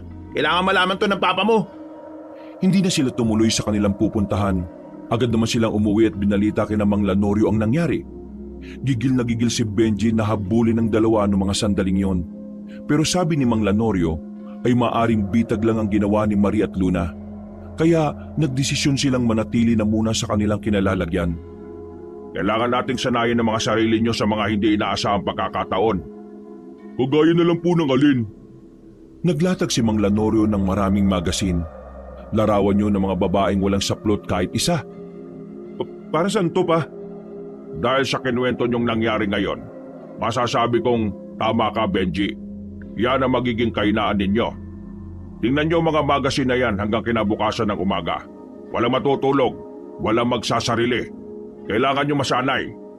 Kapag naintindihan nyo na ang katawan ng isang babae ay hindi material na pagpapantasyahan, kundi isang sining ng likha ng Diyos. Doon nyo na maiwasan ng tukso sa oras na ipakita ng mga babaeng yun ang katawan nila. Bakit nyo ito kailangan gawin? Dahil kayo ang magiging alalay ko sa laban. Kapag kayo nawala sa tabi ko, mahirapan akong asikasuhin kayo. Maabala rin ako. Ang gagandang babae nito ah. Siguradong mahirapan si Benji at Almar. Uy, kapal ng mukha mo. Sino kaya itong nahuli ng nanay na may larawan ng bolster sa notebook? Hindi ako yun oh. Pinsan ko yun. Ikaw yun. Alam mo, di ko alam ha. O sige na, tama na yan. Intindi natin itong pinagagawa ni Papa. Kailangan natin magseryoso. Isipin nyo na lang na tumitingin lang kayo sa isang obra maestra na hindi nyo pwedeng bastusin dahil ang lumikha ng mga yan ang Diyos. Tumangon na lamang si Benji. Pumasok na rin sila sa loob. Nauna nang nakatulog si Mang Lanorio. Habang ang tatlong lalaki gising pa rin sa silid ni Benji. Abalang-abala silang tinitingnan ng mga hubutubad na larawan sa magasin. Nasa isang pahina pa lang si Benji, pero pinagpapawisan na siya. Ganon din ang lalaking si Almar. Habang si Alan naman, parang normal na lang sa kanya ang mga bagay na yon. Hanip si Alan ah. Parang hindi man lang tinatablan. Ganyan siguro talaga kapag dati ng kolektor ng ganyang magasin, no? Kapal na mukha mo. Sadyang mahilig lang ako sa art na nilikha ng Diyos. Lukuin mo, lelang mo. Wala ka maluloko rito, no? Pwede ba manahimik na muna kayo? Nako-concentrate yung tao eh. Nagkipit balikat na lamang ang dalawa. Habang si Benji naman ay pinagpatuloy na lang din ang ginagawa. Hindi pa rin maalis-alis sa isipan niya ang senaryo nila ni Marie. Sa buong buhay niya kasi, yun ang unang pagkakataon na nangyari yun sa kanya. Nakakakita na rin naman siya ng babaeng nakabra sa ilog, pero iba ang dating sa kanya ni Marie. Mas nangibabaw sa kanya ang kanyang pagnanasa kaysa sa ideyang kailangan niya itong paslangin dahil ito'y isang aswang. Bumuntong hininga na lamang ang lalaki saka pumikit ng ilang segundo. Inabot na sila ng kinaumagahan kakatingin sa mga larawan ng babae. Nang magising na si Mang Lanorio, saka naman sila nakatulog. Matagumpay nilang natapos ang oras nang walang nagpupunta ng banyo. Hapon na nang gisingin sila ng matandang lalaki. Gising. Kumusta pakiramdam? Wala naman. Parang normal lang. Itong si Benji, ang init ng katawan. Parang lalagnatin. Kaya nga po eh. Alatang ano? Ano bang gagawin natin ngayong hapon? Ano pa? Di magbabantay sa lugar natin. Mag-iikot-ikot tayo ngayon. Huminga ng malalim si Benji. Medyo masama kasi talaga ang pakiramdam niya. Pero sasama pa rin siya sa lakad nila. Maya-maya lang matapos nilang magmeryenda, sinimulan na rin nila ang paglalakad. Kada bahay ay nilalapitan nila at tinatanong. Sinusuri na maayos. Kapag nasisiguro nilang wala ng aswang doon, binibigyan nila yon ng pangsabit sa pinto. Isang uri ng proteksyon sa mga aswang. Nang maikot na rin nila ang buong lugar nila, nakaramdam na rin ng pagod ang apat. Pansamantala na muna silang tumigil sa gilid ng tindahan ng tinapay. Habang nagpapahinga, isang matandang lalaki ang nakita nilang dumating. Maayos ang postura ng lalaki. Unang tingin pa lang, parang mayaman na ito. Pwede ba magtanong mga makikisig na lalaki? Hindi kami makisig pare, pero ano bang itatanong mo? Ilaw ka ba? Ilaw? Ang pinagsasabi nito. Pero bakit? Kasi ang sarap mong patayin sa gabi. Naglakad na rin palayo ang matandang yon. Wala na itong sinabi kundi yun lang. Bagay na nag-iwan ng kaunting pagtataka sa kanila at kawirduhan. Ilaw? Masarap patayin sa gabi. Tama naman di ba? Sa gabi pinapatay rin ng ilaw kapag matutulog na. Biglang hinabol ni Benji ng tingin na matanda. Pero laking pagtataka niya nang hindi na niya agad yun nakita. Wala namang kanto na lilikuan kaya isang malaking katanungan kung papaanong nawala agad yon. Bakit na? Anong problema? Hindi niyo ba naintindihan ang sinabi niya? Naintindihan. Tungkol sa ilaw lang naman yun eh. Hindi. Pick-up line ang tawag doon. Tama. Pick-up line nga. May ibang ibig sabihin na matandang yon. Ano naman? Sinasabi niyang papatayin ka niya mamayang gabi pa. Aswang ang matandang yun. Tingnan niyo, nawala ka agad. Aswang? Bakit hindi ko naramdaman yon? Mang Lanorio, iba sabi sa amin nung nagturo sa amin. May mga ganun talagang aswang, hindi mo mararamdaman. Tara, bilis, hanapin natin. Nagmamadali silang makalis ng tindahang yon, pero bigo na silang makita pa ang matanda. Namukuan naman nila, pero wala na itong iniwan na bakas. Baka umalis na siya. Binigyan niya lang tayo ng babala. Pa, mukhang ikaw ang target nila. Mukhang siya rin ang pinuno eh. Dumaan pa ang ilang oras sa tuluyan na ngang nanahimik ang paligid. Binigyan na kasi nila ng abiso ang mga tao na hanggat maaari, wag na munang lalabas. Habang naglalakad patungo sa dulong parte ng kanilang baryo, nakita nilang lumabas sa gilid ng 3 babae. Pinangunahan ito ng babaeng si Marie. At sa puntong yon, nag-init agad ang katawan ni Benji nang makita ang suot ng mga yon. Halos mga walang suot. Bra at panty na lang ang suot nito. Uy, magtino ka Benji ha. Yung ginawa natin kagabi, alalahanin mo. Isipin mo lang yan ha, sining ng Diyos yung mga nakikita mo. Tumango-tango na lang siya ng ilang beses. Huminga siya ng malalim para kumuha ng lakas ng loob. Kailangan niyang labanan ng pagnanasa na kanyang nararamdaman. Kayo pala ang magagandang babae na sinasabi nitong mga binatang ito. Saan ba kayo galing ha? Nag-swimming ba kayo ang lamig-lamig? Huwag mo kaming kausapin na parang magkakilala tayong dalawa. Hindi ka namin close. Nandito ba kayo para pigilan kaming hanapin ang matandang pinuno nyo? Hindi nyo siya malalapitan. Bago nyo magawa yon, kailangan nyo muna kaming harapin. Kami ang makakalaban ninyo. Pwede ba magdamit kayo? Hindi ba kayo nilalamig? Glenda, Luna, ihanda nyo mga sarili nyo. Kailangan nating iligpit ang mga lalaking yan.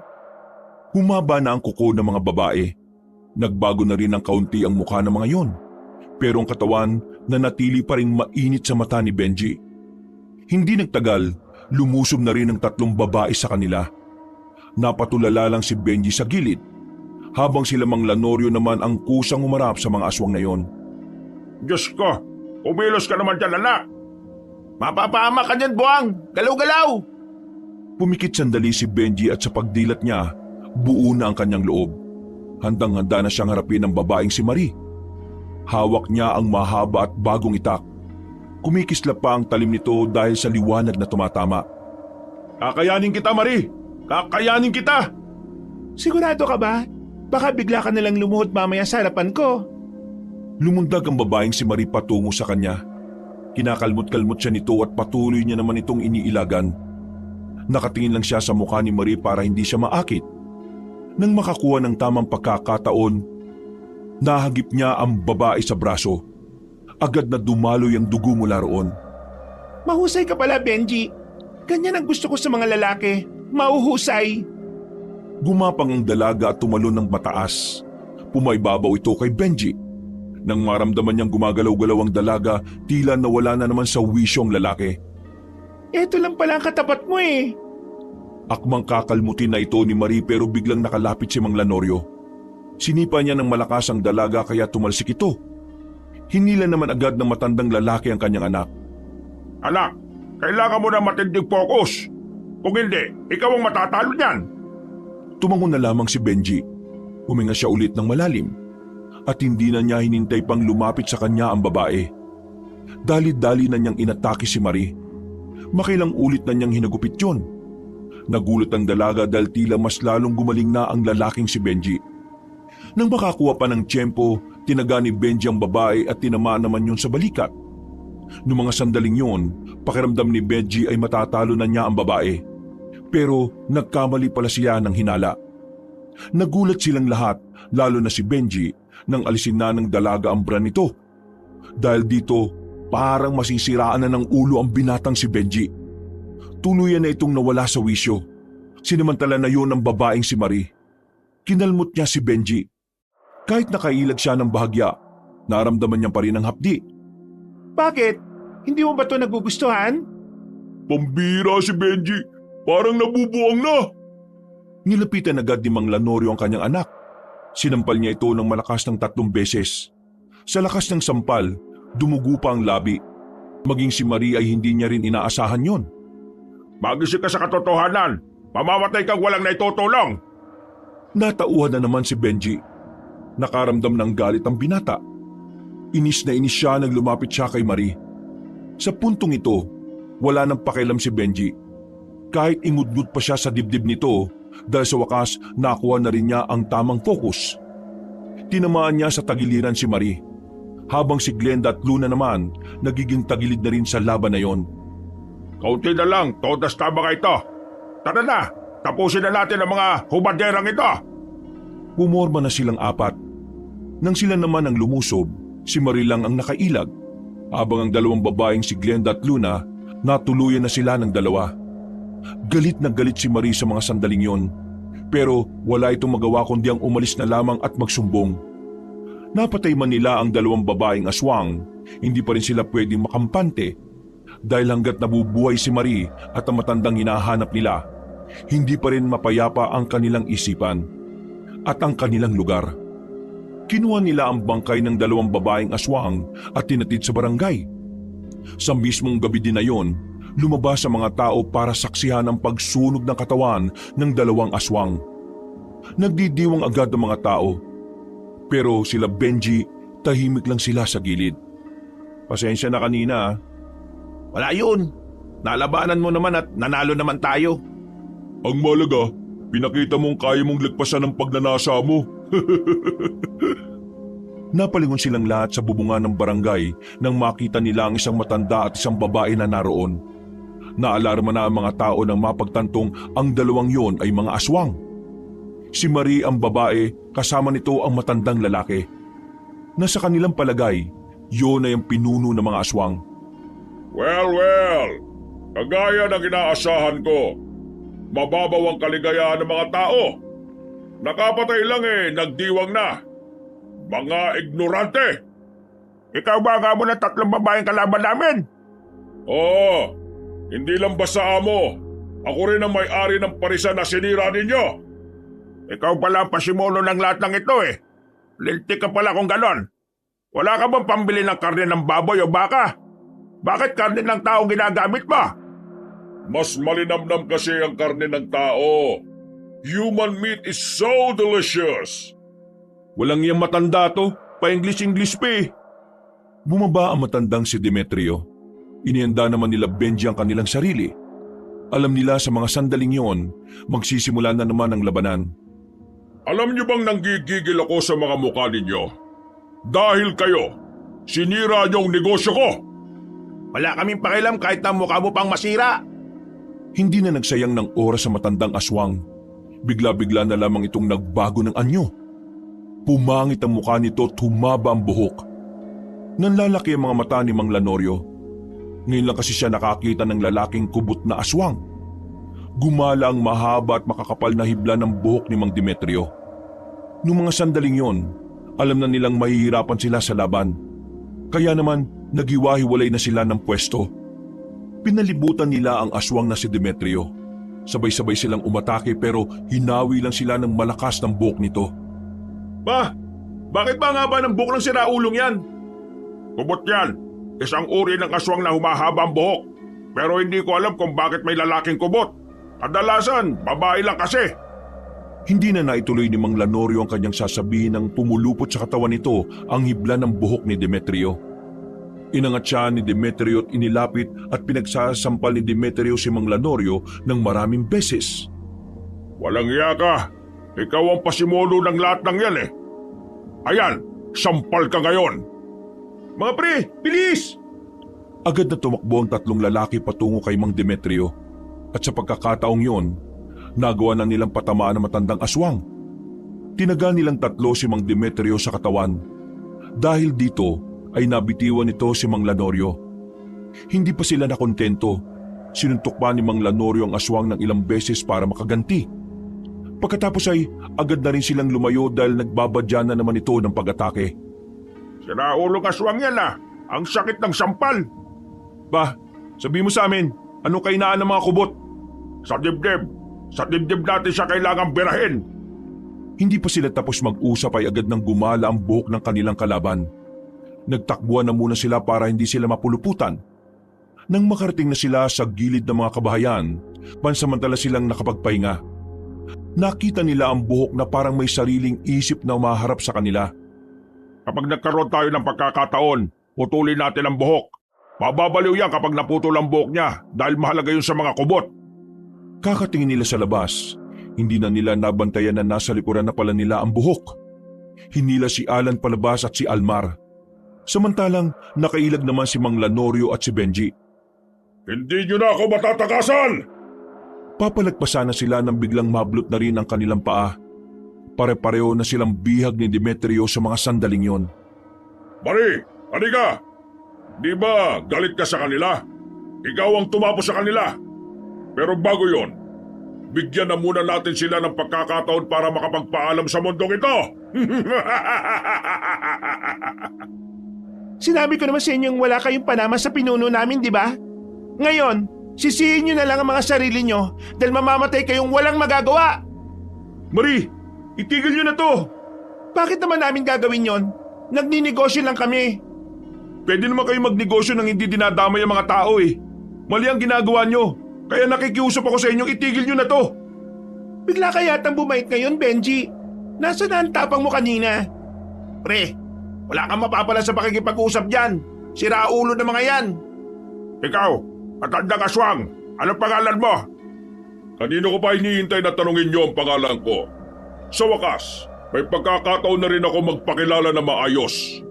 Ako nga pala si Demetrio Loresca, ang pinakamayamang aswang sa balat ng lupa. Pero dahil sa mga kutong lupa na kagaya nyo, nabawasan ang yaman ko. Kaya naman Mari, paslangin mo na ang mga yan bago pa ako mainis. Masusunod, mahal na pinuno. Sandali lang. May gusto lang ako sabihin. Aba, mukhang mamamaalam ka na. Sige, magsalita ka. Meron kang 10 segundo. Nagkakamali kayo ng akala na ito na ang katapusan namin. Alam niyo bang meron akong misis na hindi nga manunugis pero dati namang Amazona nung kabataan niya pa? Si Mama? Amazona? Manahimik na kayo. Hindi na ako natutuwa sa inyo. Tatagay na sana ni Marie si Mang Lanorio nang biglang may tumarak na palaso sa leeg ng dalaga. Nang makita nila si Aling Oryang sa gilid, may hawak-hawak na yung pana. Hindi pa nakontento matandang babae. Tinira pa nito ulit ng isang palaso ang babaeng si Marie. At sa pagkakataong yun naman, tinamaan na ang dalaga sa ulo. Dahilan para tuluyan na nga itong bumagsak. Sinunod naman ni Aling Oryang na pukuli ng palaso ang matandang si Demetrio. Tinamaan ang matandang aswang sa bandang balikat kaya nabitiwan nito ang mga bihag. Mambihirang mga siraulo ito. May hinang nila lang. Hindi nyo ba kaya ang isang yan? Matanda na yan. Mabuti na lang at dumating ka. Kung hindi, baka wala na kami. Ma, Amazona ka pala? Bakit ngayon ko lang nalaman to? Bakit? Nagtanong ka ba? O siya. Mamaya na ang usapan. Unahin na muna natin itong matandang aswang na ito. O ngayon, nag-reunion na kayo. Mas maganda yan para sabay-sabay ko na rin kayong mapapaslang. Muling gumalang mahahabang buhok ng aswang. Pero dahil tumaas ang kanilang moral, hindi na sila nababahala sa mga buhok na yon. Agad-agad nilang pinuputol ang mga hibla. Magaling ang ginawa nilang pag-atake kaya hindi agad nakapaganda si Demetrio. Ilag lang ng ilag ang matandang aswang. Natatananta na ito at hindi alam ang gagawin. Sa puntong yon, napagtanto ni Benji na hindi naman pala talaga malakas ang aswang na yon.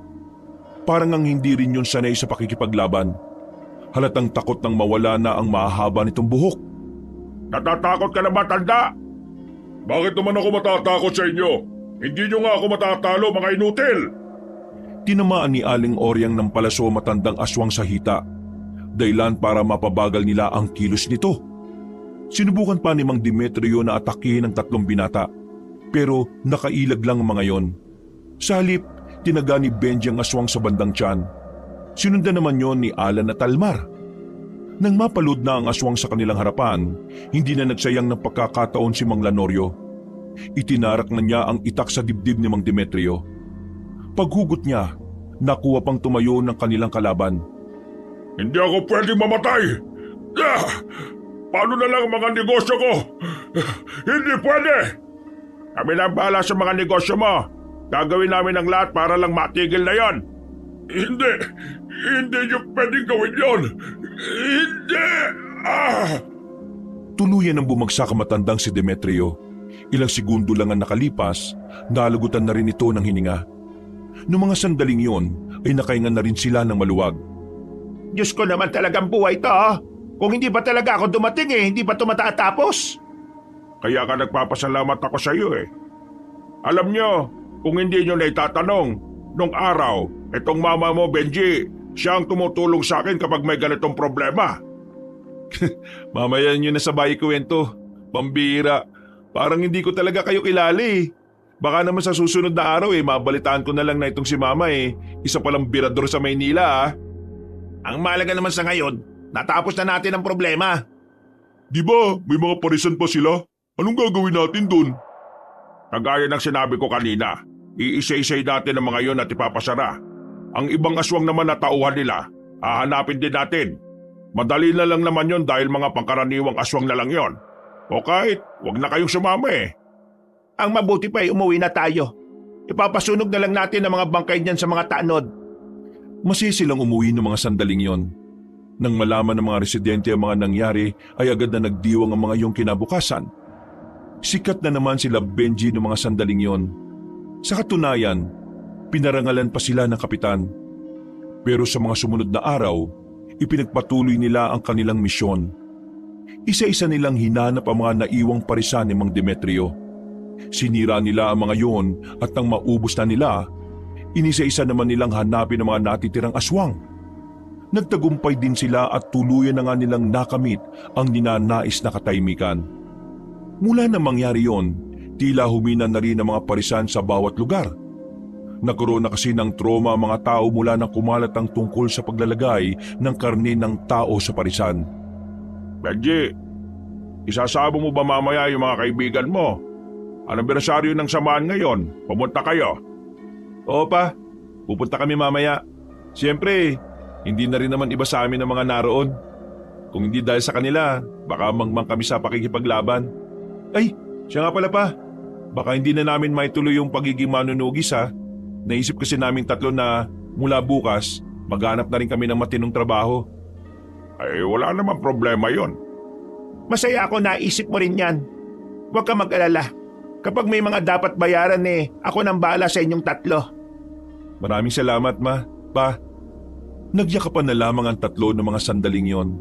Masayang masaya ang kalooban ni Benji dahil pakiramdam niya, mas lalong naging matibay ang kanilang pamilya. Wakas,